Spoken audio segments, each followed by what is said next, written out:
พิธีประกาศการแต่งตั้งรักษาการหัวหน้าการทหารกองบัญชาการทหารแขวงเวียงจันทร์ได้จัดขึ้นในวันที่29เดือนกันยา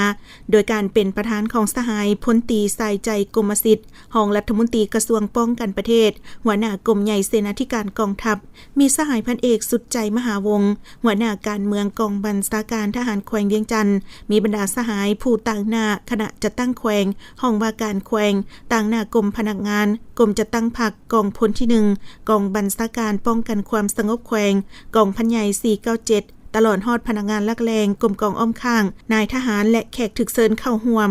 สหายพันเอกอินพรไสยสิทธิ์หัวหน้ากรมพนักงานกรมใหญ่การเมืองกองทัพได้ผ่านข้อตกลงของกระทรวงป้องกันประเทศว่าด้วยการอนุมัติให้นายทหารอยู่กองบัญชาการทหารแขวงเวียงจันทร์พักการเพื่อเกี่ยมรับบำนาญและข้อตกลงของกระทรวงป้องกันประเทศว่าด้วยการแต่งตั้งรักษาการหัวหน้าการทหารกองบัญชาการทหารแขวงเวียงจันทร์และผ่านข้อตกลงว่าด้วยการแต่งตั้งคณะห้องขึ้นกับกองบัญชาการทหารแขวงเวียงจันทร์กระทรวงป้องกันประเทศตกลงแต่งตั้งสหายพันเอกสุทธาศรีสลาดเป็นรักษาการหัวหน้าการทหารกองบัญชาการทหารแขวงเวียงจันทร์เปลี่ยนแทนสหายพันเอกบุญเตียงอินทวงศ์ที่กาเกียมพักการเพื่อรับบำนาญแต่งตั้งสหายพันโทคำสอนสามุนตรีรักษาการหัวหน้าห้องเสนาธิการสหายพันโทกองทวีวงประเสริฐและสหายพันโทสาลอจงเตงเจซาเป็นห้องหัวหน้าห้องเสนาธิการกองบัญชาการทหารแขวงเวียงจันทร์โอกาสนี้สหายพลตรีสายใจกรมสิทธิ์ก็ได้เน้นหนักให้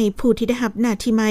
จงยกสูงความรับผิดชอบหน้าที่การเมืองของตนให้สูงกว่าเก่าเพิ่มทวีบทบาทการนำพาซี่นำศึกษาอมหมการเมืองนำพาแนวคิดให้นายและพลทหารมีคุณธาตุการเมืองนักแน่นมีแบบแผนนำพาบรรษาเข้มงวดเอาใจใส่ปรับปรุงแบบแผนวิธีเหตุเวียกให้มีวิทยาศาสตร์ปฏิบัติหลักการนำพาของพรรคข้อกำหนดกฎระเบียบของกองทัพปรับปรุงก่อสร้างกำลังให้มีความเติบใหญ่เข้มแข็งหอบด้านตั้งหน้าฝึกฝนละลอมตนเองสุ่มถูกเหือแหงสติปัญญาความรู้ความสามารถเข้าในการปฏิบัติหน้าที่การเมืองที่ได้รับมอบหมายและสืบต่อปรับปรุงก่อสร้างกรมกองให้มีการหันเปลี่ยนอย่างตั้งหน้า